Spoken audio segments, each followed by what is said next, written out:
আসসালামু আলাইকুম। প্রিয় চাকরি প্রত্যাশী ভাই বোনেরা, সবাইকে স্বাগতম আর একটি নতুন ডিফেন্সের নিয়োগ বিজ্ঞপ্তি নিয়ে আপনাদের সামনে হাজির হলাম। আর আপনারা সকলে জানেন, সকলের প্রত্যাশিত, সবার বহু আকাঙ্ক্ষিত সেই বর্ডার গার্ড বাংলাদেশ অর্থাৎ বিজিবিতে 2025 সালে 104তম সিপাহী ডিজি পুরুষ মহিলা পদের নিয়োগ বিজ্ঞপ্তি প্রকাশ করছে। আপনারা দেখতে পাচ্ছেন নিয়োগ বিজ্ঞপ্তিটা। এই নিয়োগ বিজ্ঞপ্তি আজকে দৈনিক প্রথম আলো, দৈনিক যুগান্তর ও ইত্তেফাক বিভিন্ন জাতীয় দৈনিক পত্রিকার মাধ্যমে তারা কিন্তু এই যে বিজিবিতে নতুন নিয়োগ বিজ্ঞপ্তি প্রকাশ করছে।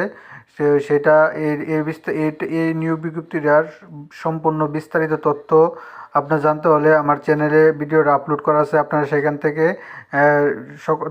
সকল তথ্যগুলো জেনে নিতে পারবেন। তো বিজিবি নতুন এই নিয়োগ বিজ্ঞপ্তিটা অনেক দিন পরে কিন্তু আবার প্রকাশ করছে। তো এখন পর্যন্ত যারা আমাদের চ্যানেলটি সাবস্ক্রাইব করেন নাই, অল জবস নিউজ এইচডি চ্যানেলটি সাবস্ক্রাইবের পাশাপাশি নোটিফিকেশন বেল আইকনটি অন করে দিন, যাতে করে পরবর্তী সকল ভিডিওগুলো আপনাদের